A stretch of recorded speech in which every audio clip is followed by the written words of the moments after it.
আমাদের আলোচনায় যোগ দিচ্ছেন আপনাদের অত্যন্ত প্রিয় মানুষ, আমার চ্যানেলে নিয়মিত অতিথি মেজর সুমন আহমেদ। সুমন ভাই, আপনাকে স্বাগত জানাচ্ছি। আসসালামু আলাইকুম। ওয়ালাইকুম আসসালাম। এবং দর্শক, আমার সঙ্গে যোগ দিচ্ছেন ক্যাপ্টেন শাহনাজ জাহান। তিনিও আমার অনুষ্ঠান থেকেই আসলে তার সেনা জীবনের অনেক কষ্টের অভিজ্ঞতা দিয়ে শুরু করেছিলেন। শাহনাজ, আপনাকে স্বাগত জানাচ্ছি। আপনাদের দুজনের কাছেই প্রশ্ন, আসলে ধরেন এই যে একটা অভূতপূর্ব ঘটনা ঘটলো বাংলাদেশে, আমরা কিন্তু অনেকে আশাই করি নাই যে এরা অভিযুক্ত হবেন, এদের বিরুদ্ধে চার্জশিট হবে, এরা মানে কি বলবো, যে বিচারের মুখোমুখি অন্তত প্রাথমিক ধাপে তারা এসে পৌঁছাবেন। আপনাদের অনুভূতি কি, এবং এই ঘটনা সেনাবাহিনীর ভাবমূর্তি বা মনোবলে কি প্রভাব ফেলবে? মানে এখন ভাবমূর্তির কথাও বলা হচ্ছে, মনোবলের কথাও বলা হচ্ছে। তো আপনাদের দুজন সাবেক সেনা কর্মকর্তা, আপনারা কি মনে করেন যে সেনাবাহিনীর ভাবমূর্তি মনোবলে কি প্রভাব রাখবে, বা আপনাদের ব্যক্তিগত ওপিনিয়ন কি? সুমন ভাই, আপনাকে দিয়ে শুরু করি। আমার হচ্ছে একটা মিক্সড ফিলিং। আমি যদি বলি, ধরেন যদি পজিটিভ দুইটা জিনিস বলি খুশি হবার, সেটা হচ্ছে 1400 প্রাণ গেল, 14টা মাস চলে গেল 36 জুলাইয়ের পরে।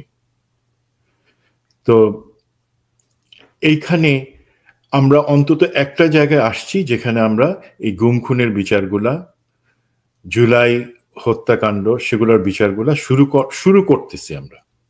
সো এবং আমরা শহীদদের কাছে, ছাত্র জনতা যারা রাস্তায় নেমে এসে আমাদেরকে এই বিপ্লবটা ঘটায় দিছে, তাদের ত্যাগের কাছে আমরা যে ঋণী আছি সেটা আমরা একটু একটু হয়তো শোধ করার চেষ্টা করব। আরেকটা পজিটিভ জিনিস হচ্ছে, ধরেন আর্ম সেনাবাহিনী, বিভিন্ন বাহিনী, ইভেন পুলিশ বলেন, তাদের কিন্তু এখন একটা কলঙ্ক মুক্ত হওয়ার সুযোগ শুরু হলো। তারা যদি ওই পজিটিভলি জিনিসটা দেখে যে হ্যাঁ, খারাপ কাজ হয়েছে, বাট আমরা এখন সেগুলোকে ঠিক করবো। সো এই পজিটিভ জিনিসগুলো আমি দেখতে পাচ্ছি।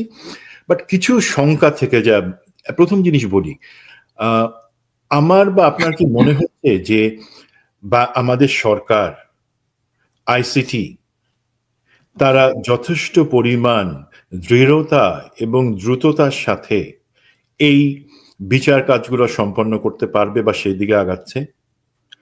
এখন ধরেন যদি তারা সম্পন্ন না করতে পারে, তারা এইখানে একটা চাঙ্গি উঠায় রেখে দিল, সমস্যাটা কি? একটা নির্বাচিত সরকার আসবে। এখন নির্বাচিত সরকার যারাই আসবে না কেন, আমাদের কিন্তু ওই পরিমাণে ভরসা নাই যে তারা এটাকে আপহোল্ড করবে।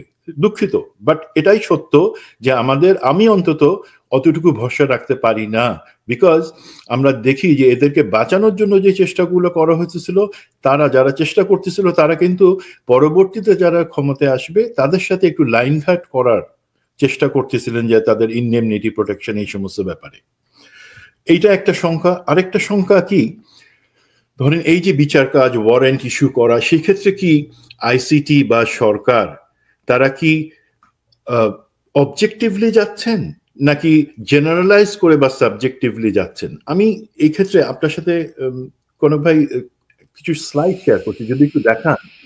যে আমি এই প্রসঙ্গটা মানে আসতে চাই, যে ধরেন এই যে অপরাধীদের মধ্যে কিন্তু মূল কিছু অপরাধী কিন্তু এখনো তালিকাভুক্ত হয় নাই বা আসে নাই। এই সংখ্যাটা আমার আছে। এর বাদে আমার মনে হয় শাহনাজ যদি শাহনাজের পার্ট বলে, তারপর আমি হয়তো কভার করতে পারবো যে এইটার ইম্প্যাক্টটা কি এবং ভবিষ্যতে আমরা কার কাছ থেকে কি আশা করতে পারি। জি, আমি আসছি সুমন ভাই আপনার কাছে, যে ধরেন মামুন খালেদ বা কেউ যদি রাজসাক্ষী হয়তো ভালো। আপনি জানেন যে গত কয়েকদিন ধরে, দীর্ঘদিন ধরে আমি কাজ করার চেষ্টা করছি এই ইস্যুগুলো নিয়ে, গুম খুন, বিডিআর হত্যাকাণ্ড নিয়ে আমি দীর্ঘদিন ধরে কাজ করছি। এবং আমি কিন্তু বলছিলাম যে সেনাবাহিনী থেকে কেউ একজন রাজসাক্ষী কি হবেন কিনা, কারণ জেনারেল ওয়াকারের যেসব ভূমিকা, তাতে একজন রাজসাক্ষী হওয়া দরকার। আমাদের সেনাবাহিনীর ভাবমূর্তি রক্ষা করার জন্যই আসলে এই অপরাধীদেরকে বিচারের মুখোমুখি করতে হবে।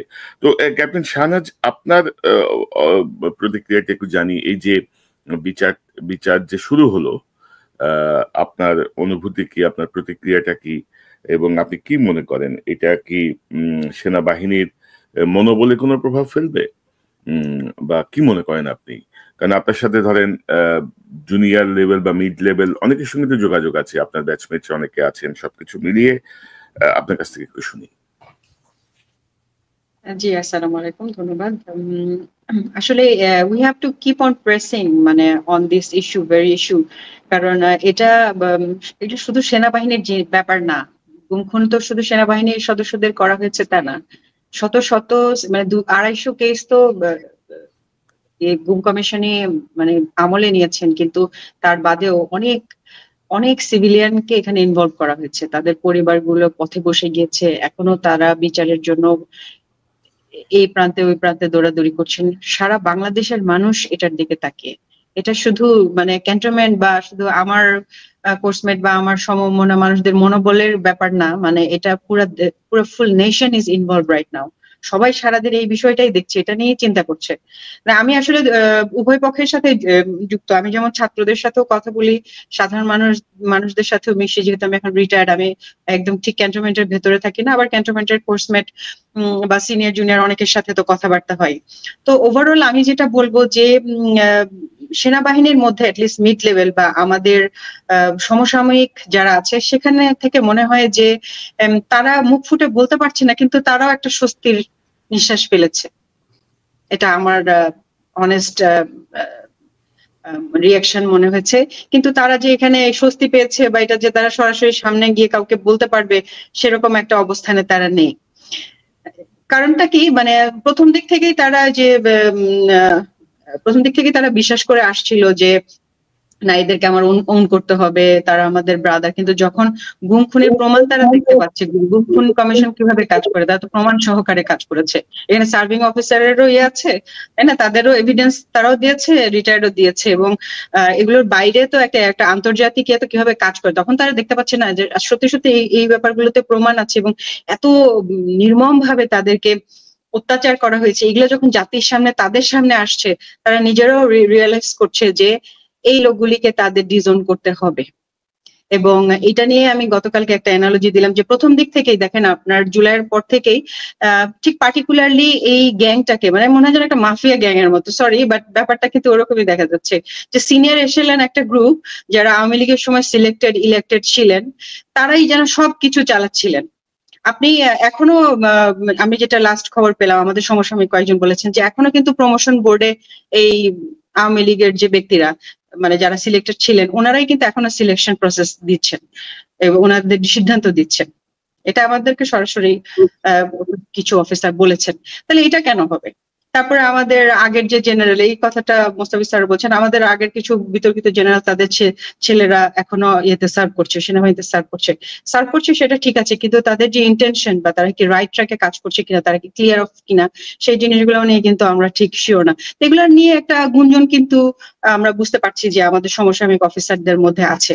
তো ওভারঅল ওদের ব্যাপারটা হচ্ছে যে এখন এরকম যে হ্যাঁ আমরা ডিজন অবশ্যই করি তাদেরকে, তবে ওই যে প্রিজন ভ্যানে করে নিয়ে যাওয়া হবে, আমাদের অসম্মান হবে কিনা, এই জায়গাটার ক্ষেত্রে আমি যেটা বলতে চাই সেটা হচ্ছে যে আমি একটা অ্যানালজি টেনেছিলাম গতকালকে, সেটাকে বলি।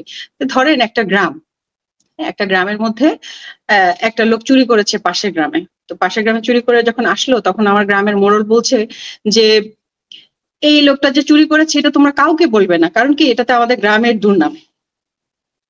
হ্যাঁ, মানে সেনাবাহিনীর অবস্থাটা কিন্তু এটাই হচ্ছে, গ্রামের দুর্নাম। প্রথম দিকে তারা ব্যাপারে সেনাবাহিনী আমার অহংকার, সেনাবাহিনী আমার মানে যে চুরি করেছে তাকে সেভ করো আমার দায়িত্ব, প্রথম দিকে ব্যাপারটা এরকম ছিল। এবারে আরো কিছু ভালো অফিসার মানে ধরেন ভালো কিছু লোক, ওই গ্রামের সেই লোক ওই লোকটাকে বাধা দিতে চেষ্টা করেছে, তাদেরকে বলেছে যে না তুমি চুরি করো না। ওই লোকটাকে আবার তারা গ্রাম ছাড়া করলো, মোড়ল বললো না না না এ আমাদের বন্ধু না, ওকে গ্রাম ছাড়া করো। আবার এই কালপিটদেরকে রক্ষা করার জন্য উনি ফান্ড কালেকশন করতে চায় যে যত এদেরকে বাঁচানোর জন্য যত বড় লয়ার দরকার আমি দিব। তা আপনার কাছে জিনিসটা শুনে কি মনে হচ্ছে, is it A right picture? কারণ ওই লোকের চুরি সম্পর্কে তো সারা দুনিয়াই জানে। আপনি যদি ওই লোকটাকে ধরিয়ে দেন বাকি গ্রামবাসীরা, তাহলে আপনারা কলঙ্ক মুক্ত হবেন। কিন্তু আপনারা যদি ওটা চেপে যান তাহলে সারা বিশ্ব জানবে যে এই গ্রামের সবাই চোর, এইটাই জানবে। এই যে সিম্পল ম্যাথ অ্যানালজিটা, এটা আমি কাউকে বুঝাতে পারি না যে আরেকজনের চুরির দায় আমি কেন ঘাড়ে নেবো। ভাই তুমি কয় টাকা বেতন পাও, তুমি কিভাবে দেশের সেবা করো, তুমি তো চুরি করো না, ম্যাক্সিমামই তো করো না।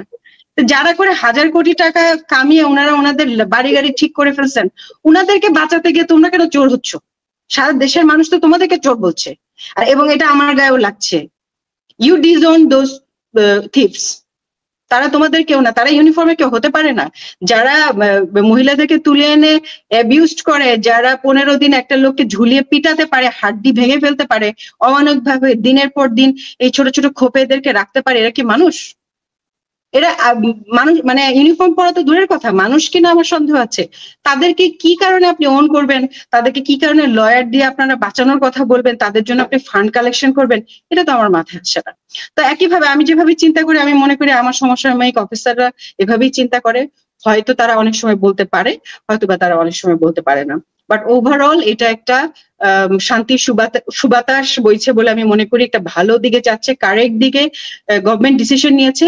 এখন সবার একটাই চিন্তা, আসলেই কি গভর্নমেন্ট তাদেরকে ধরে দেখাতে পারবে কিনা। রাইট। তবে ধরেন শাহনাজ, আপনি যদি বলছিলেন ধরেন আমাদের সেনাবাহিনীর সৈনিকদের মধ্যে আমি যদি বলি 99.99% কিন্তু একেবারে সৎ।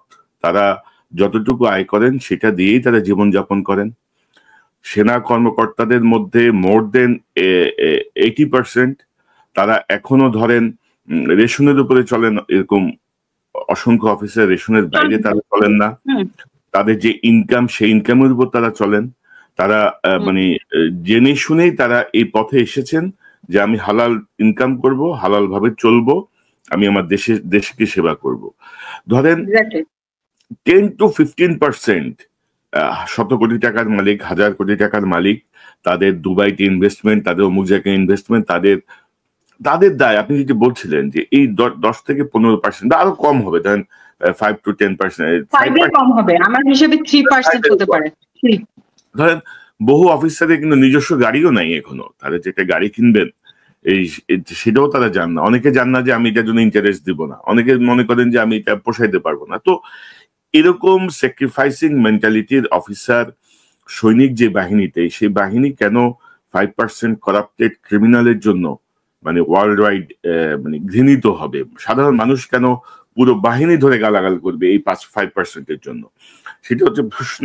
তো শাহনাজ ইতিমধ্যে বলেছেন সুমন ভাই যে জেনারেল ওয়াকার যে গতকাল বোধহয় ফরমেশন কি এটা সুমন ভাই? এটা ছিল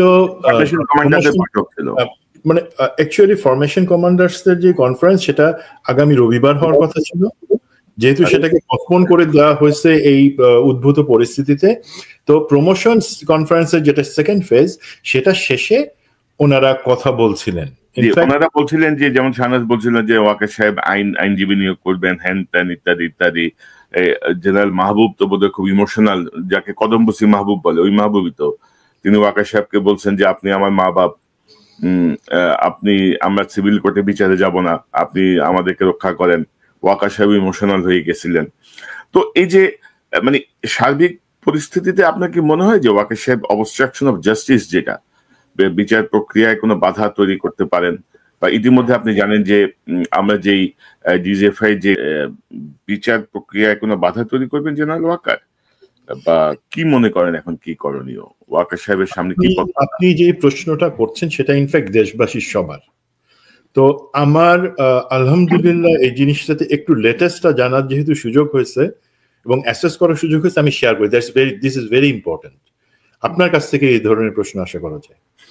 তো এখন যেটা হচ্ছে, হ্যাঁ, ওই সেকেন্ড ফেজ প্রমোশন বোর্ডের পরে সেখানে 56 জন অফিসার তারা ছিলেন এবং সেখানে জেনারেল ওয়াকার কথা বলছেন, যেটা এখন মোটামুটি সবাই জানে যে সেখানে একটা ইমোশনাল পরিস্থিতি তৈরি হয়, যেখানে এই যে মেজর জেনারেল আমিনুল হক আনসারের, যার ছবি আপনি দেখাইলেন, দেন 9 ডিভের জিওসি, দেন মেজর জেনারেল মাহবুবুর রশিদ, তাদেরকে কিন্তু কোনো ওয়ারেন্টের আন্ডারে আনা হয় নাই, অ্যারেস্ট ওয়ারেন্ট ইস্যু হয় নাই, কোনো অভিযোগ আছে কিনা আমি জানি না, আইসিটি বলতে পারবে।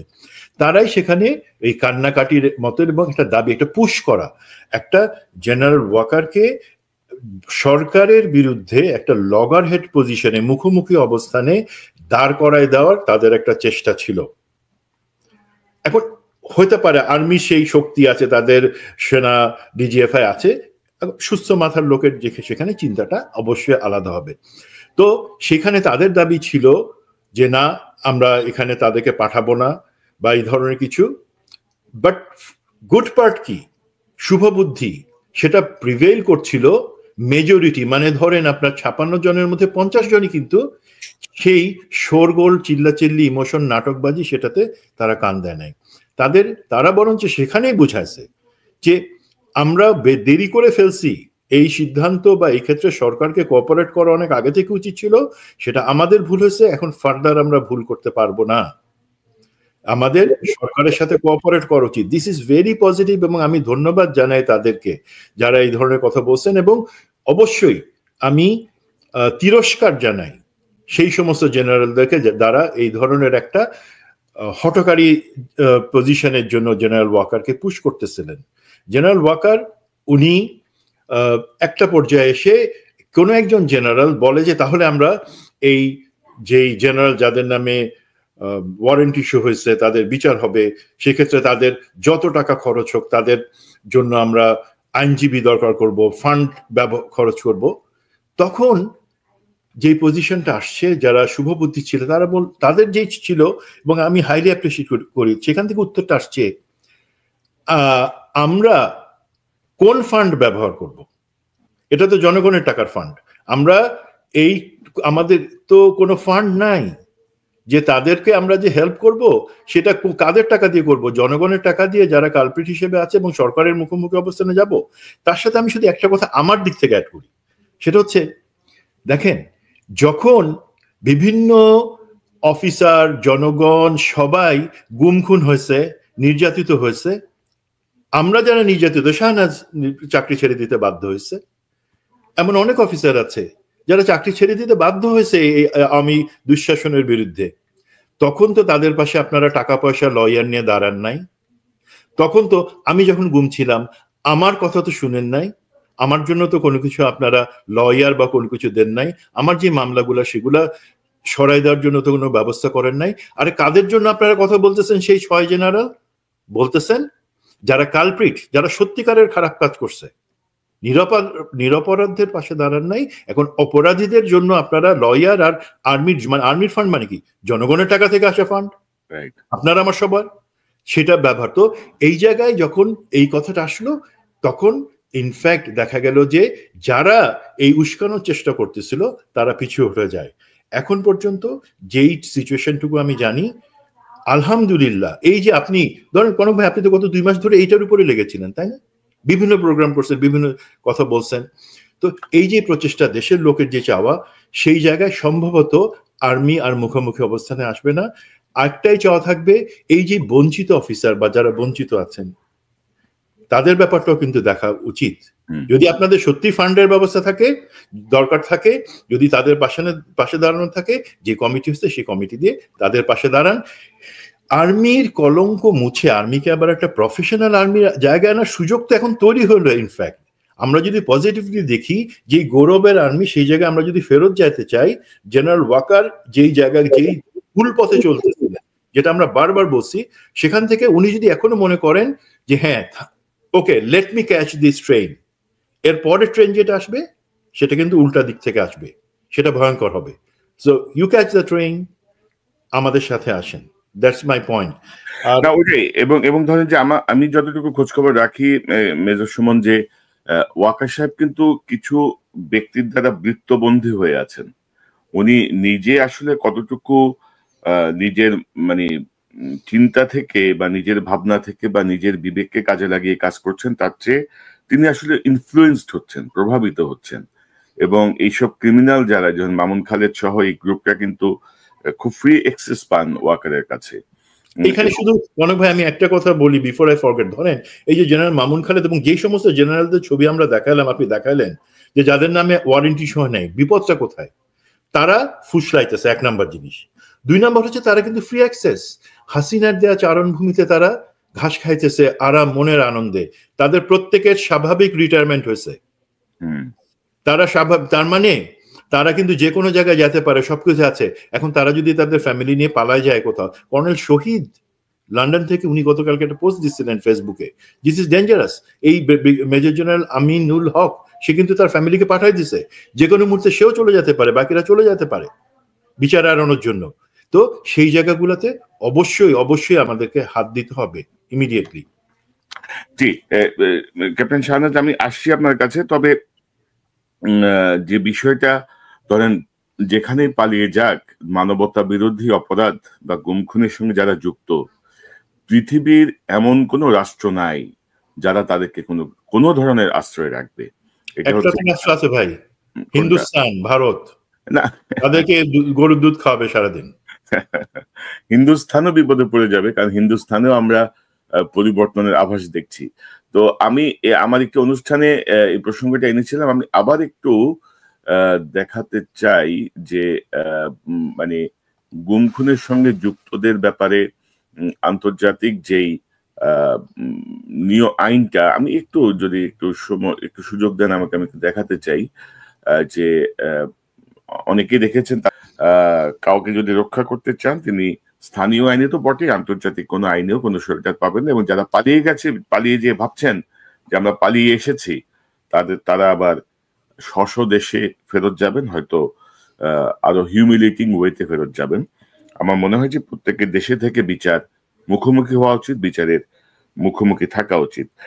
ক্যাপ্টেন শাহনাজ, সেনাবাহিনীর আত্মশুদ্ধির যে কথাটা আসছে, যে গত 15 বছর ধরে, বিশেষত 1/11 থেকে মইনুল আহমেদের হাত ধরে পরবর্তীতে হাসিনা এবং এই যেসব অফিসারদের কথা আমরা বলছি তাদের হাত ধরে কিন্তু ধরেন আপনারা যে স্বপ্ন নিয়ে সেনা কর্মকর্তা হয়েছিলেন, সেই স্বপ্ন কিন্তু কি বলবো ধূসর হয়ে গেছে, সেই স্বপ্ন নষ্ট হয়ে গেছে। তো আপনি নিজেও কিন্তু ধরেন বের হয়ে এসেছিলেন যে কমান্ড মানেননি।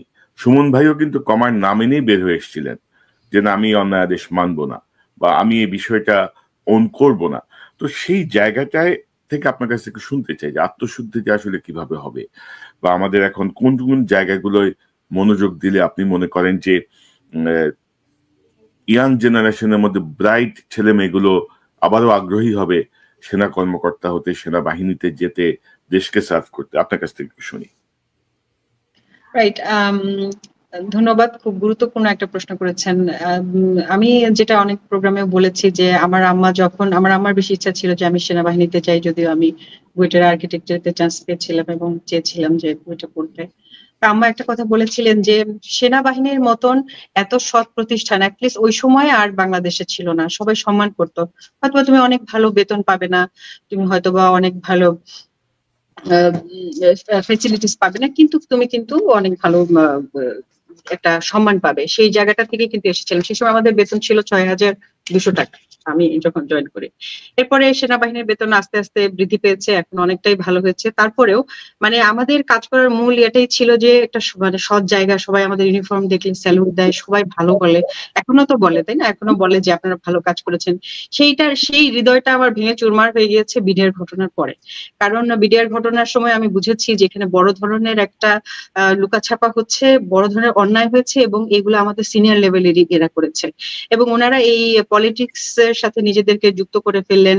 আস্তে আস্তে আওয়ামী লীগের একটা বড় টার্গেট গ্রুপ তৈরি হলো। এরা সবসময় শেখ হাসিনার আশেপাশে, তারেক সিদ্দিকের আশেপাশে থাকতেন এবং তারা আস্তে আস্তে প্রমোশন পেলেন। এবং আপনি খেয়াল করলে মানে জানবেন বা বিভিন্ন কোর্সে যদি খবর নেন, মানে একটু অযোগ্য যাদের আসলে নর্মালি যোগ্যতায় কখনো উপরে ওঠা সম্ভব ছিল না, তারাই বেশিরভাগ সময় যে এনএসআই ডিজিএফআই জায়গাগুলোতে বা প্রমোশনের জায়গাগুলোতে কিন্তু তারা চলে গিয়েছেন অন্যদেরকে ল্যাং মেরে। যারা ভালো বা ট্যালেন্টেড অনেক অফিসার ভালো কোর্স করেছেন, ক্যারিয়ার করেছেন, প্রমোশন পান নাই, এখনো পাচ্ছেন না। এই যে লাস্ট যে প্রমোশন বোর্ড হলো, এটা নিয়ে খুবই ডিসস্যাটিসফ্যাকশন আমি এর মধ্যে শুনলাম যে এখনো কিভাবে এইভাবে সিলেকশন হচ্ছে, এই কথাগুলো হচ্ছে। তাহলে কি হচ্ছে যে অযোগ্যরা উপরের দিকে চলে গিয়েছে, যোগ্যরা নিচের দিকে বসে আছে। তারা কেউ সুপারসিডেড, কেউ এদিকে ভালো জায়গায় পোস্টিং পাচ্ছে না।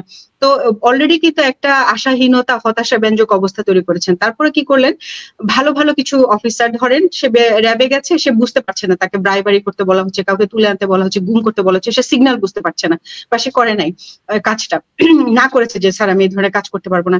এদেরকে ছোট ছোট মানুষ মাত্রই ভুল করে, তাই না? মানুষের অনেক সময় মিথ্যা বলা হয় বা ছোটখাটো অনেক ইউনিটে অনেক ধরনের অপরাধ হয়, কিন্তু ছোটখাটো জিনিস দিয়ে তাদের পেছনে আঠার মতো লেগে থেকে এই অফিসার গুলাকে তারা অসম্মানিত করেছেন, সেনাবাহিনী থেকে বের করে দিয়েছে। এরকম শত শত অফিসার কিন্তু আছে। আপনার প্রোগ্রামে 4-5 জন অফিসার এসে বলেছে যে কিভাবে তাদেরকে তারা একটা জায়গায় একটা অপারেশনে গিয়েছেন, হয়তো সেখানে তারা ঘুষ নেন নাই বা হাসিনার কথা শুনেন নাই বা স্থানীয় এমপির সাথে তাদের লেগেছে, তাদেরকে কিন্তু বের করে দেওয়া হয়েছে। তাদেরকে আপনারা ডিজোন করছেন আজকে। আজকে তাদের কোনোদিন তাদের পক্ষে কোনো লয়ার আসে নাই, তাদের জন্য কোনো ফান্ড আসে নাই। তারা যে একটা মানে সামান্য ফেসিলিটি পাবে সেনাবাহিনী থেকে চলে গিয়ে, যে সেনাবাহিনীর জমিটা সে পাবে বা সেনাবাহিনীর একটা পেনশন সে পাবে, সেটাও তারা বন্ধ করে দিয়েছেন। আর যারা কালপ্রিট অফিসার, অযোগ্য অফিসার, যারা এই উপরে মানে আসার কোনো প্রশ্নই আসে না, সেখানে ওনারা এসে আজকে যখন মানে আইসিটির আন্ডারে মানে অনেক সিভিয়ার অপরাধ, শুধু সেনাবাহিনীর ভেতরে না, বাইরের লক্ষ লক্ষ মানুষ মানে শত শত মানুষকে গুম করার পরে যখন আজকে তাদেরকে ধরা হলো, এখন তাদের জন্য কেন মায়া কান্না?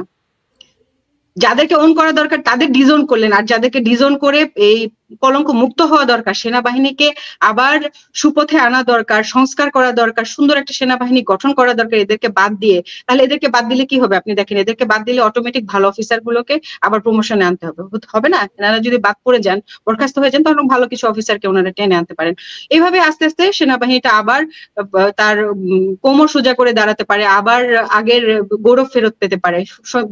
সৈনিকরাও বিশ্বাস করতে, সৈনিকরা তো দেখবে যে এই ভালো স্যারটা এখন আমাদের কমান্ডে আছেন, এতদিন ধরে ওই স্যারটা চুরি করতেন, উনি ছিলেন আমাদের কমান্ডে, এখন এই সব মিলে কি সেনাবাহিনীর একটা পরিবর্তন আসবে না?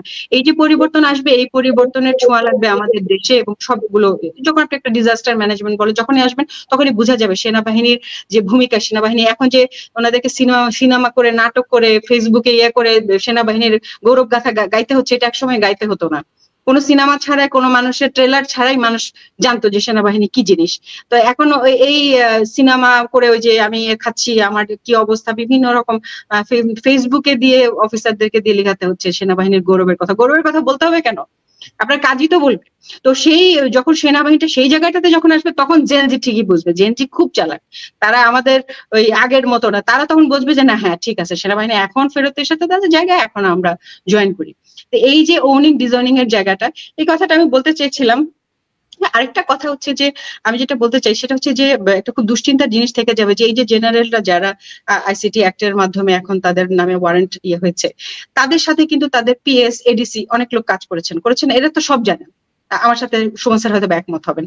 তাদের এডিসি, তারা কি জানেন না যে গুমের সাথে যুক্ত কোন লোকটা যুক্ত নাই, কোন কাজটা তারা করেন নাই? আমি যদি বলি যে এই যে আপনার যে তারেক সিদ্দিকী, ওনার যে ইয়ে ছিলেন মেজর মানজির স্যার, ওনার যিনি পিএস ছিলেন, তো উনি কি উনার হাত দিয়ে ছাড়া বা উনার ফাইল উনি জানেন এমন কোনো ঘটনা করা সম্ভব? আমি জানি সেনাবাহিনীতে সম্ভব না। প্রতিটা জিনিস উনি জানেন। উনি তো এখন এসসি সেন্টারে আছেন, চাকরি করছেন। আমি ওনার নামটা বললাম, যে আমি বলছি না যে উনি একেবারে সবকিছুর জন্য উনি দায়ী, অবশ্যই ওনাকে ওনার কমান্ড করেছেন, কিন্তু এই যে জিনিসগুলো ওনারা জানেন, এই জিনিসগুলো কি ওনারা সাক্ষী হবেন কিনা? আজকে এখন যখন আইসিটি তাদেরকে এদেরকে একত্রিত করেছে, তাদের আন্ডারে যারা ছিল তারাও যাতে এইখানে দোষী না হয়ে যান, যে সেইং যে তারাও এই গুমগুলোর সাথে ডাইরেক্ট যুক্ত ছিলেন। তারা যদি কোনো অর্ডার পেয়ে থাকেন, আনলফুল অর্ডার, যেটা তাদের করার জন্য তাদের চাকরি চলে গিয়েছে, অথবা তাদের কষ্ট হয়েছে, অথবা এখন ওনারা প্রকাশ করতে চান, এগুলো তাদের প্রকাশ করা উচিত। ভেতরে যদি আরো কেউ থাকেন যারা গুম খুনের সাথে বা এগুলির সাথে আনউইলিংলি জয়েন করেছেন অথবা উইলিংলি জয়েন করেছেন, তাদেরকে অবশ্যই লিস্টেড করতে হবে। এই 35 জন 28 জনই এনাফ না, 100 জনের উপরে আমরা শুনলাম যে অলরেডি লিস্টেড হয়েছে। তো সেই লিস্টিংটা যদি হয়ে থাকে, তাহলে সেই লিস্টেও আসতে হবে, এবং এই যে যারা এডিসি হিসেবে ছিলেন, পিএস হিসেবে ছিলেন, তাদেরও সাক্ষ্য প্রদান করতে হবে। জি, শাহনাজ, আপনি অত্যন্ত গুরুত্বপূর্ণ একটা প্রসঙ্গ এনেছেন। ধরেন আমি যতটুকু জানি যে এইসব পিএস, এপিএস বা ধরেন এডিসি, মানে এইসব কর্মকর্তাদের ইলিগাল অনেক কিছু তারা মেনটেন করেন। মানে আমি যদি আরো করে বলি, ধরেন কারো যদি এক্সট্রা ম্যারিটাল কোনো রিলেশনও থাকে, সেই রিলেশনও এডিসিরা মেনটেন করে, যে স্যারের সঙ্গে কখন দেখা হবে। হ্যাঁ, মানে অবিশ্বাস্য কেন বলি, আমি বলি আমরা তো প্রথম দিকে, আমরা কিন্তু 5th ব্যাচ, হ্যাঁ, আমি মানে 47 এ তো ফার্স্ট কোর্স, তো তখন কিন্তু আমরা প্রথম রংপুর ক্যান্টনমেন্টে যখন আমাদের পোস্টিং হলো, আমাদের এটা ছিল একটা সাইডে, মানে মেয়েদের যে মানে একই সাথে, কিন্তু মেয়েদের রুম গুলো ছিল একটা সাইডে। তা আমাদেরকে দেখলে পার্টিকুলারলি অফিসারদেরকে মনে হতো যে ভয় পাচ্ছেন, মানে অন্যদিকে চোখ ফিরিয়ে নিচ্ছেন বা অন্যদিকে চলে যাচ্ছেন। কারণ কি, যদি তাকিয়ে আবার আমি কোন বিপদে পড়ি, কোন এসে আমাকে রিপোর্ট করে দেয়, ওনাদের মেন্টালিটি ছিল এরকম। আর এখন আমি যেগুলো শুনলাম, আমি প্রথমে বিশ্বাস করি না। প্রথম যখন আমি শুনলাম যে জেনারেল একজন লেডি অফিসার কে করেছেন, আমাদেরই একটা ঘটনা আছে। আমি যখন বিএমএ তে ছিলাম, আমি সত্য মিথ্যা জানি না, আমাদের সিনিয়র একজন ফিমেল অফিসার উনি রিপোর্ট করেছিলেন যে কমান্ড্যান্ট নাকি ওনার পিঠে হাত দিয়েছেন, মা বলেই নাকি হাত দিয়েছেন। ওইটা রিপোর্ট করার কারণে ওই কমান্ডেন্ট 7 দিনের মাথায় পোস্টিং হয়ে চলে যান। একজন ফিমেল ক্যাডেট, তার রিপোর্টে 7 দিনের মাথায় কমান্ড্যান্ট পোস্টিং হয়ে যান, এটা আমাদের দেখা। তো সেই সময় সেনাবাহিনীকে ওই অবস্থায় রেখে এসেছিলাম। এখন যেগুলো শুনি কিছুই বিশ্বাস হয় না, বিশ্বাস হতে চায় না, আবার অবিশ্বাস করেও পারি না প্রমাণ যখন দেখি। তো আমি আগের যে কথাটা বলছিলাম যে আপনার ভেতরে অনেক লোক রয়ে গিয়েছে, যেমন এই যে আগের যে জেনারেলরা, হ্যাঁ, তাদের যে ছেলেরা এখন এখানে সার্ভ করছেন। এটা আমি আসলেই মনে করি না যে বাবার দায় সন্তান দায়ী, কিন্তু কথা হচ্ছে যে তার যদি আদর্শ আপনি বহন করেন এবং এই ধরনের কোনো অ্যাক্টিভিটিস করার চেষ্টা করেন, সেটাকে অবশ্যই নজরদারিতে আনতে হবে। এবং আরেকটা জিনিস আমার হাতে এসেছে, সেজন্য brigadier Sohail, brother in law of general Aziz, is posted as deputy MS এই মুহূর্তে। এই যে এরকম কিছু, যে একটু আগে যেমন মানজুর স্যারের কথা বললাম, সে আছেন সেটা। এই বিষয়গুলো এখনো কিভাবে পসিবল, এই কোশ্চেন গুলো কিন্তু আমাদের ব্রাদার অফিসাররাই করছে। এই গুঞ্জন কিন্তু শুরু হয়ে গেছে। Also there has to be a way, যে অবশ্য মানুষ তো কারেক্ট কোশ্চেন করবে, এই যে এরা কিভাবে আছেন, কিভাবে এখনো তারা প্রমোশন বোর্ডে এসে কথা বলেন, এখনো কিভাবে আওয়ামী লীগের সমর্থিত জেনারেলরা যারা ভারতের সাথে রেগুলার সম্পর্ক রাখছেন, তারা এখনো কিভাবে প্রমোশন বোর্ডে এসে সিলেকশনে হাত দেন। এগুলো নিয়ে তো খুব চরম একটা আপনার কি বলবো একটা গুঞ্জন কিন্তু শুরু হয়েছে এবং এগুলো আমাদের পর্যন্ত আসছে। তো এই সবকিছুতেই আসলে কাজ করতে হবে। জি, আপনি যে প্রসঙ্গটা আনলেন, ধরেন যে মানে পলাতক অপরাধী জেনারেলের পুত্র সেনাবাহিনীর কর্মকর্তা হিসেবে যখন কাজ করবেন, সেনাবাহিনী তো ভাই পুরোটাই কিন্তু একটা সেন্সিটিভ জোন। কিন্তু তো এই পলাতক সেনা আপনি কি কোনো সিভিলিয়ানকে অ্যালাউ করতেন? ধরেন একজন মেজরের বাবা, সে যদি এরকম একটা ক্রাইম এগেইনস্ট হিউম্যানিটির সঙ্গে যুক্ত হয়ে পলাতক হয়, আপনি কিন্তু তার ছেলেদের খুঁজে বের করে সেনাবাহিনী থেকে বের করতেন, তাই না? মানে অতীতে ওনারা এরকম করেন নাই, মানে ভালো অফিসারের সন্তানকেও নেওয়া হয় নাই। দেখা গেছে ভালো অফিসার, তার ছেলেও টিকতে পারছেন না। মানে সেটা যখন সম্ভব হয়েছে, সেই একই সেনাবাহিনীতে কিন্তু ওনারা সার্ভ করছেন। তো এই ব্যাপারটা অবশ্যই খেয়াল রাখতে হবে যে তাদের আদর্শ যেন ইয়ে না হয়, বিচ্যুত না হয়। মানে আমি মনে করি যে তাদেরকে ডেকে বলা উচিত যে ভাই তুমি ভালো অফিসার, তোমার প্রতি আমার কোনো ক্ষোভ নাই, কিন্তু যেহেতু এরকম একটা বিষয় আছে, সেহেতু আমরা এরকম যাতে কোনো মানে তোমার কাজে কর্মে বা এরকম কোনো কিছুতে যেন প্রকাশ না পায় যে তুমি ভারতের দাবিদারি করছো অথবা এখনো আওয়ামী লীগের সাথে সম্পর্ক রাখছো। ওইটা করে লাভ নাই, বলতে হবে যে তুমি অ্যাপেন্ডিক্স যে সাবমিট করে বিদায় হও, নাহলে তোমাদের আমরা বরখাস্ত করতে হবে, কারণ তোমাদেরকে আমরা ওন করতে পারবো না, কারণ আমরা সেই ট্রাস্টের জায়গাটা আমি রাখতে পারবো না। সোজা বাংলা কথা, এখানে অন্য কোনো অনুকম্পার সুযোগ নাই। তো মেজর সুমন, আপনি কি মনে করেন যে কিছু কিছু জায়গায় আমি দেখছিলাম যে ওয়াকার পন্থী কিছু মানুষ, বা ধরেন আওয়ামী লীগের কিছু যে অনলাইন অ্যাক্টিভিজম, সেখানে আমরা দেখছিলাম যে কেউ কেউ বলতে চাচ্ছেন যে এই যে পদক্ষেপ, এটা ভবিষ্যতে সিভিল এবং সামরিক যে রিলেশনশিপ সেটিকে নষ্ট করবে, সেটির উপরে প্রভাব রাখবে। এবং আপনি কি মনে করেন এরকম কোন বিষয় কি আপনার মাথায় কাজ করে? আগে ভারত থেকে বাংলাদেশে বর্ডারের থেকে একটা বড় জিনিস আসতো ফেন্সিডিল। এটা এখনো আসে কতটুকু জানি না, বাট আমার মনে হয় এখন ভারত ফেন্সিডিলের বদলে গোমূত্র পাঠায় বোতলে ভরে, সেগুলা খেয়ে এই লোকজন এই কথাগুলো বলতেছে। দেখেন, এটা তার ঠিক অপোজিট। আমি এই জায়গাটাতে বলি, এটাই যে গুম খুনের বিচার, সেটা সেনা অফিসার, পুলিশ, পতিতা হাসিনা, তারেক সিদ্দিকী, যাকে আনা হোক না কেন, এর ম্যাগনিচিউডটা কিন্তু শুধু সেনাবাহিনীর মধ্যে সীমিত না। এটা দেখেন আমাদেরকে সুযোগ এনে দিচ্ছে রাষ্ট্র সংস্কারের জন্য, বিচার ব্যবস্থা এবং অর্থনৈতিক কেলেঙ্কারিগুলা সংশোধনের জন্য। এটা আমাদেরকে সুযোগ এনে দিচ্ছে আমাদের যেই সরকারি কর্মকর্তা কর্মচারী আছেন, সামরিক বেসামরিক, সবার শুধরানোর জন্য একটা সুযোগ এনে দিচ্ছে। কিন্তু এটা একটা বড়, এইখান থেকে কাজ নিয়ে যদি আগে, ধরুন এটা সারা দেশের মানুষ চাচ্ছিল, এটা যখন দেখতেছে এবং যখন দেখবে যে হ্যাঁ জেনারেল ওয়াকার সেই জায়গায় কন্টেস্ট করতেছেন না, ফাইট করতেছেন না, বরঞ্চ দেরিতে হইল। দেন আমরা বলছিলাম না কনক ভাই, মনে আছে গত বছর এর থেকে আগে 14 মাস আগে বলছিলাম জেনারেল ওয়াকার এখন এটা করেন, সরাই দেন ময়লাটা, তাহলে কিন্তু গন্ধটা আমাদের এখানে আসবে না। আবর্জনা সরাই দেন, নাহলে কিন্তু পরে অনেক কষ্ট হবে, কলঙ্ক আসবে আমাদের উপর। আমরা জেনারেল ওয়াকার এখনো যদি করেন, হ্যাঁ আমরা কলঙ্কিত হয়েছি। আমরা কি, আমরা তো অপরাধীরা আইডেন্টিফাইড হয়েছে, তাদের বিচার প্রক্রিয়া শুরু হয়েছে, সেই জায়গায় যদি উনি সরকারকে সহায়তা করেন, অবশ্যই সেটা জনগণের সাথে আমাদের সামরিক বাহিনীর সম্পর্কটা আরো দৃঢ় করবে। এই জায়গায় আমি একটু বলি, সরকারেরও কিন্তু দায়িত্ব আছে, আইসিটির কিন্তু দায়িত্ব আছে, প্রত্যেকের দায়িত্ব, পলিটিক্যাল পার্টির দায়িত্ব আছে। সবার কি, তার সবাইকে একটা জিনিস, সেনাবাহিনী, আমাদের প্রফেসর ইউনূস এবং তার টিম, পলিটিক্যাল পার্টিজ, জামাত, বিএনপি, তাদেরকে বলি একটা জিনিস আপনারা রিয়েলাইজ করেন, এই আপা আর কোনোদিন বাংলাদেশে আসবে না। আপার ওই ছাগলের দল, তারাও আর কোনোদিন বাংলাদেশে আসবে না। বিকজ তারা এই সম্পদের পাহাড় বাইরে করছে কিসের জন্য? এই জন্যই তো বাড়ি গাড়ি সমস্ত টাকা সব বাইরে নিয়ে গেছে, কারণ তারা একবার পালাইলে আর ফেরত আসবে না। তারা আমাদের যেই চেহারা দেখছে এখন, তাদের সাহস হবে না। হ্যাঁ, কি হতে পারে, আমাদের পাশের ভারত আমাদেরকে ভালোবেসে সে অন্য কোনো ফর্মে, অন্য কোনো এলিমেন্টকে, এই যে জেনারেল বা যাদের কথা বলতেছি, শাহনাজ কারেক্টলি বলছে, এরা আইডেন্টিফাইড, বাট এদের যে ফলোয়ার্সরা আছে এখনো বিভিন্ন পজিশনে, কর্নেল, ব্রিগেডিয়ার জেনারেল হয়ে, তাদেরকে দিয়ে কিছু একটা করার চিন্তা করতে পারে। সেই জায়গায় আমাদেরকে সতর্ক থাকতে হবে। বাট জেনারেল ওয়াকার এবং আর্মির লিডারশিপ যদি ঠিক রাস্তায় চলে, তারাও ভাত পাবে না, 2 দিন পরে আপনি পালাই চলে যাবে। এই একটা জায়গায় আমাদেরকে অবশ্যই বুঝতে হবে সবাইকে। এবং জেনারেল ওয়াকারকে বলি, জেনারেল ওয়াকার, আপনি তো হ্যাঁ লিডার হিসেবে আপনি চেষ্টা করছেন আপনার আন্ডার কমান্ডকে বাঁচানোর জন্য, সে অপরাধী হোক না অপরাধী হোক, আপনার ভুল লাইন ছিল, বাট আপনি কি একটা লেসন পাইছেন না?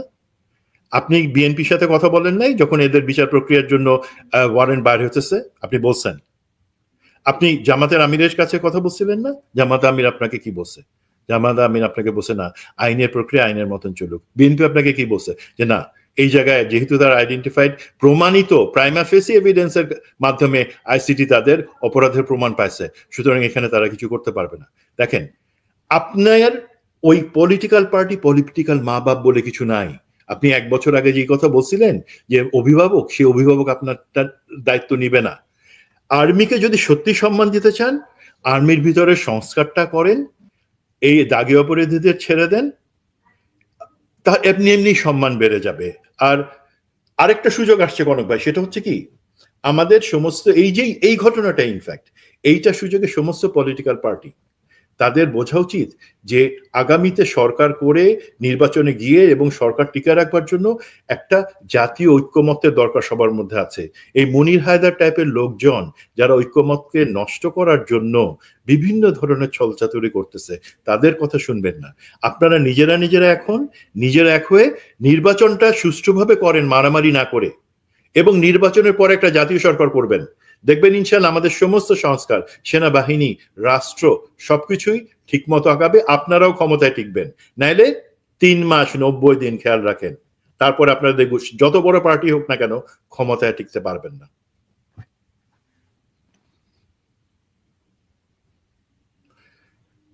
কনক ভাই আপনি মিউটেড আছেন, একটু না, আমরা আশা করি যে ভবিষ্যতে যারা ক্ষমতায় যাবেন তারা ইতিমধ্যে জনগণের পালসটা তো বুঝে যাওয়ার কথা, এবং no sympathy for the killers, মানে কিলারদের প্রতি কোনো রকমের অনুকম্পা দেখানোর কোনো সুযোগ নাই। যারা মানবতা বিরোধী অপরাধের সঙ্গে যুক্ত, তিনি যত বড় জ্ঞানী হন বা যত বড় উচ্চবংশীয় হন, তাকে রক্ষা করার কোনো সুযোগ নাই। এবং হঠাৎ করে ধরেন, এই যে আমি মাঝখানে আলোচনা করেছি, এগুলো গত বহু বছর ধরে আলোচনা করছি, গত 14 মাসে তো আলোচনা হয়েছে আরো জোরালো ভাবে, যে আপনি বিডিআরের 57 জন অফিসারের জন্য আমরা কোনো ভালোবাসার জায়গা দেখলাম না সেনাবাহিনীর কর্মকর্তাদের মধ্যে। ব্রিগেডিয়ার আজমিকে আয়নাঘরে বন্দি করে রাখার মধ্যে কোনো ইয়ে দেখলাম না, কর্নেল হাসিনকে অপহরণের মধ্যে কোনো ইয়ে দেখলাম না। ধরেন এরকম অসংখ্য অফিসার, ধরেন মেজর জাহিদকে জঙ্গি সাজিয়ে হাত করা পড়ানো অবস্থায় 14টা গুলি করে হত্যা করা হয়েছে। তার স্ত্রী তার নাবালক বাচ্চাদেরকে আয়নাঘরে নিয়ে জিজ্ঞাসাবাদের নামে নির্যাতন করে তাকে জঙ্গি বানানোর চেষ্টা হয়েছে। তখন কোথায় ছিল ভাই এসব ভ্রাতৃত্ববোধ, ব্রাদারলি? ভালোবাসার এত ডাবল স্ট্যান্ডার্ড, মানে সেটা আসলে মেনে নেওয়া যায় না। এটাই আপনি ভালোবাসার এত ডাবল স্ট্যান্ডার্ড কেন? এনারা অফিসার ছিলেন না? এই 57 জন অফিসার ছিলেন না? হাসিন স্যার কি অফিসার ছিলেন না? সুমন স্যার কি অফিসার ছিলেন না? তাদের জন্য আপনাদের তাদের সাথে একাত্মতা প্রকাশ করে তো কোনোদিন আপনারা আপনাদের প্রোফাইল পিকচার চেঞ্জ করেন নাই। সেনাবাহিনী আপনাদের অহংকারের জায়গা হলো তখন মানে যখন আপনাদের কিছু কালপিট অফিসার যারা কিনা খুন করেন, গুম করেন, সিরিয়াল কিলার, তাদেরকে বাঁচাতে গিয়ে আপনারা সেনাবাহিনী আমাদের অহংকার লিখে একাত্মতা প্রকাশ করলেন সেই সিরিয়াল কিলারের সাথে, আর আপনার ফেসবুক প্রোফাইল চেঞ্জ করলেন। এত ডাবল স্ট্যান্ডার্ড কেন আপনাদের? এক জায়গায় থাকেন। ওইটাই। এবং জেনারেল ওয়াকার তার ব্যক্তিগত জীবনে ধরেন তিনি যতটুকু নিজেকে ধার্মিক সৎ হিসেবে প্রকাশ করেন তার বক্তব্যের মাধ্যমে আমরা যতটুকু বুঝতে পারি, তার কার্যক্রমের সাথে কিন্তু এগুলো যাচ্ছে না কিন্তু। এবং তিনি যদি অবস্ট্রাকশন অফ জাস্টিসের কোনো চেষ্টা করেন, বা আমি ওদের আলোচনা করছিলাম সেনাবাহিনীর একজন সাবেক জাজ অ্যাডভোকেট জেনারেল যারা আইন নিয়ে কাজ করেন, আমি জানি কাজ করছি জেনারেল ওয়াকারের মতিগতির উপর ডিপেন্ড করে এগুলো নিয়ে আমি আলোচনা করব, যে মানে জেনারেল ওয়াকার পর্যন্ত কি কি আইন ভঙ্গ করেছেন, অর্থাৎ সেনা আইন বলেন আর সিভিল ল বলেন, এবং তার কি পরিমাণ জেল হইতে পারে এই আইন ভঙ্গের জন্য, এটা নিয়ে একটা কাজ হওয়া উচিত।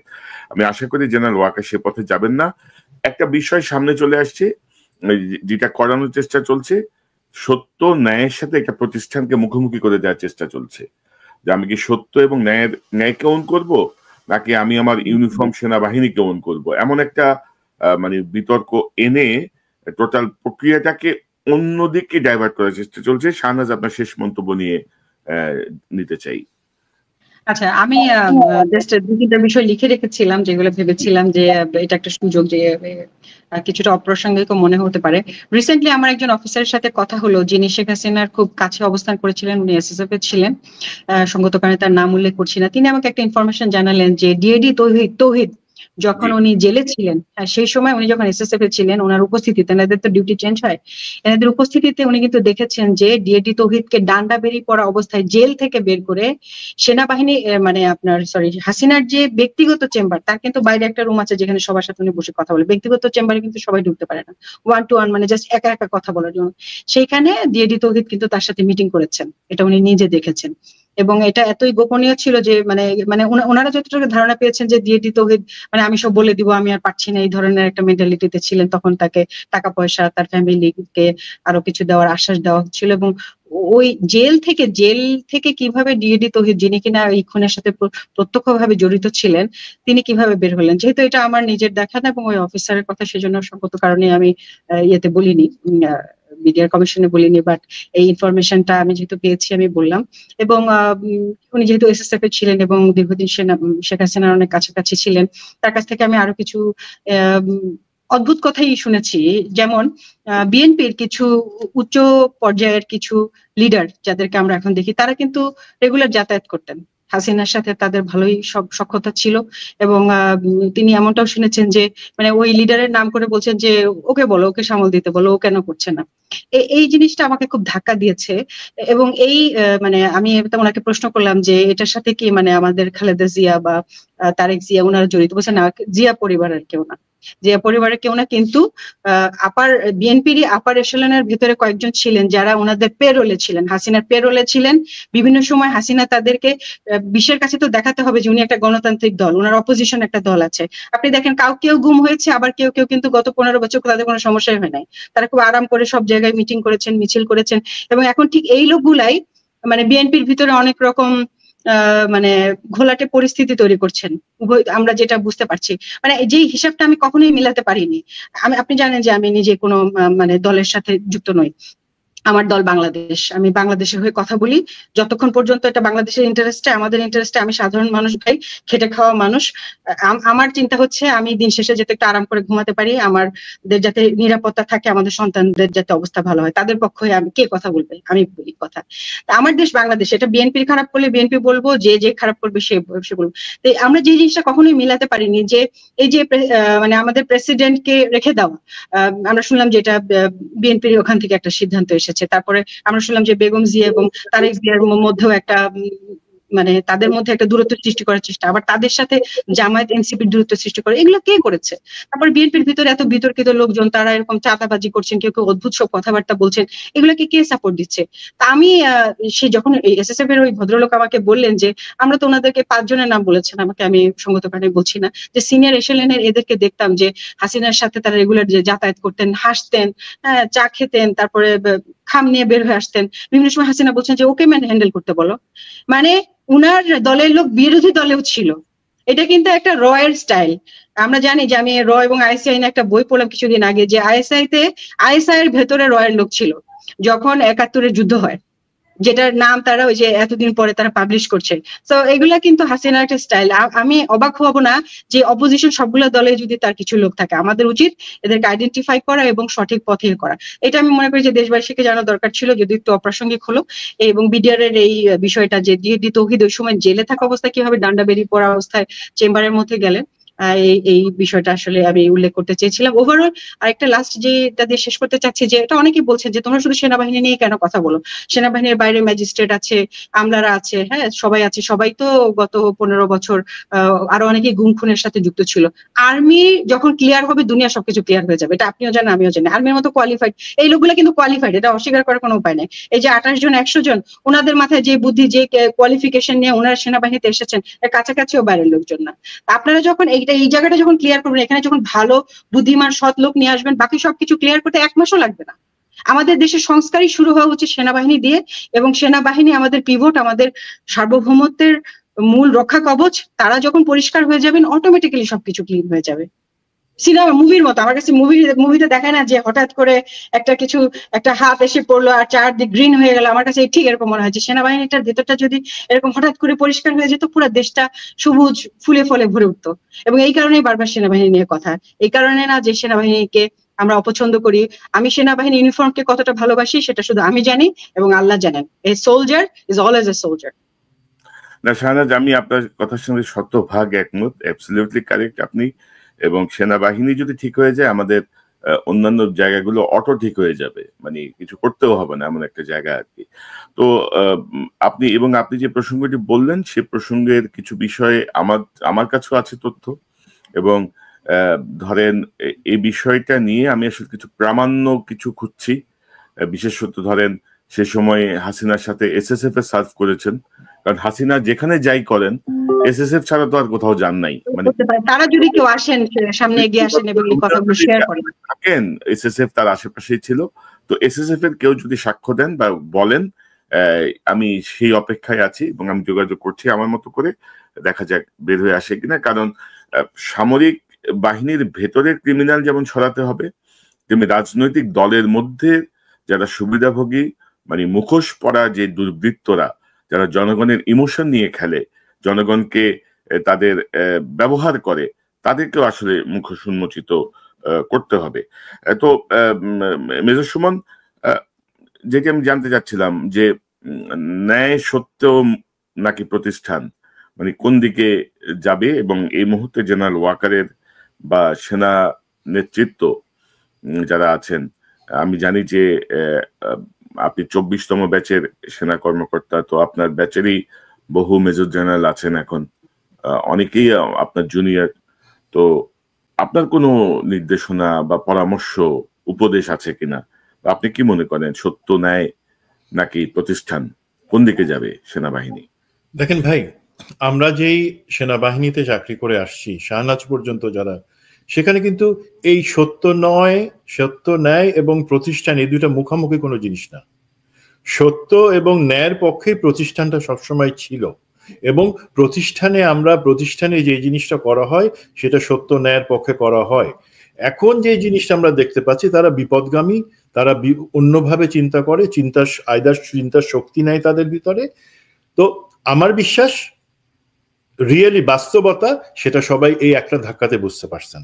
তারা আবারও প্রতিষ্ঠান বা আমরা যেটা বলি আর্ম ফোর্সেস আনবেন না, বরঞ্চ সত্য ন্যায়ের সাথে একই রাস্তায় তারা আর্ম ফোর্সেসকে নিয়ে আসবেন, এবং সেটা আনবার পথে এখানে আমি একটা জিনিস একটু বলি ভাই, এই ক্ষেত্রে কিন্তু আমরা একটা এলিমেন্টকে বাদ দিচ্ছি সবসময়, মিডিয়ার একটা ভূমিকা অবশ্যই আছে। মিডিয়া যেই ভূমিকা পালন করবার সেটা করতেছে না। তারা এখনো ভয় পাইতেছে, কোথা থেকে ভয় পাইতেছে জানি না। যদি ভয় পায় তাহলে তো আমাদের 36 জুলাই আসে নাই মিডিয়া। আর এখন যেটা হলো গিয়া, একটা এক্সাম্পল দেই, এই যে ভারতে গেল আমাদের কিছু মিডিয়ার একটা টিম ট্রেনিং এর কি নামে, সাংবাদিক, যার মতো ওর থেকে বেশি সাংবাদিক না, আমি জানি এটা নিয়ে আপনারা হয়তো কোনো প্রোগ্রাম করবেন।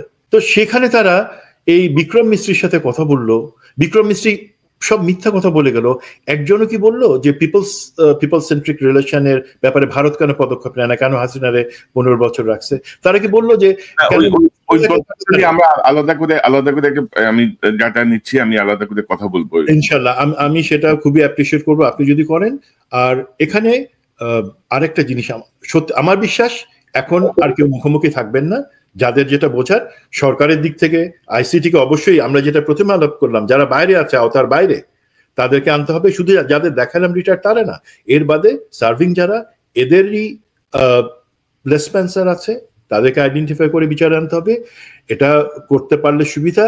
আর একটা জিনিস যেটা হয়তো একটু আটকানোর মতন আছে, যেই মানে ইনফ্যাক্ট চাবিটা আমাদের দরকার, তালা হচ্ছে রাষ্ট্রপতি চুপ্পু, তাকে সরাতে হবে ভাই। কারণ কি, আমরা যতই ভালো কাজ করি না কেন, দিন শেষে সব ভালো কাজগুলা আটকানোর জন্য কিন্তু একটা জিনিস বসে আছে বঙ্গভবনে, সেটা হলো চুপ্পু। সে যে কোনো সময় সেগুলো উল্টায় দেওয়ার মতো, কারো মাথায় যদি খারাপ কোনো কিছু থাকে সেটা জন্য সে করতে পারে। সুতরাং আমার যেটা, এটা আইনগত কোনো বাধার যে কথাগুলো বলা হয় সেগুলো ভুয়া কথা বলা হয়। সেই জায়গায় চুপ করে সরান, বাকি জিনিসগুলো আমার মনে হয় সবাই ইনশাল্লাহ আমরা আগায় নিতে পারবো। ধন্যবাদ। জি সুমন ভাই, আপনাকে ধন্যবাদ। তবে যেটি আমি মনে করি যে আমরা যে জুলাই আমাদেরকে যেটি দেখিয়েছে, এরপরে অনেকে অনেক কিছু করার সাহস করবে বলে আমার মনে হয় না। তারপরেও সবাই সতর্ক এবং সজাগ ভাবেই সবকিছু দেখছে। আর আপনি যে প্রসঙ্গটি আনলেন মিডিয়া, আসলে ডক্টর ইউনূসের অন্তর্বর্তীকালীন সরকারের একটা সবচেয়ে বড় ব্যর্থতার জায়গা হচ্ছে মিডিয়া থেকে ফ্যাসিস্টদেরকে না সরানো। আর মিডিয়াকে কিন্তু এখনো আপনার ডিজিএফআই এবং এমআই, অর্থাৎ যে পুরাতন পাপীরা বসে আছে, তাদের মাধ্যমেই তারা নানাভাবে প্রভাবিত করার চেষ্টা করছে। এই জাতীয় বহু আলামত, বহু ইনফরমেশন আমাদের কাছে আছে, যেগুলো আমরা সময়ের সাথে সাথে সামনে নিয়ে আসবো। তো মেজর সুমন আহমেদ, ক্যাপ্টেন শাহনাজ, আপনাদের দুজনকে অসংখ্য ধন্যবাদ আপনাদের মূল্যবান সময়ের জন্য, আলোচনার জন্য। আল্লাহ হাফেজ। দর্শক, এতক্ষণ যে অনুষ্ঠান শুনলেন, আপনাদেরকে ধন্যবাদ জানাচ্ছি। জেনারেল ওয়াকার সহ সেনাবাহিনীর যত ঊর্ধ্বতন কর্মকর্তা যারা অপরাধীদেরকে রক্ষা করতে চাচ্ছেন, তাদের ব্যাপারে বক্তব্য একটাই, কোট আনকোট জেনারেল ওয়াকারের যে বক্তব্য, no if no but, full stop.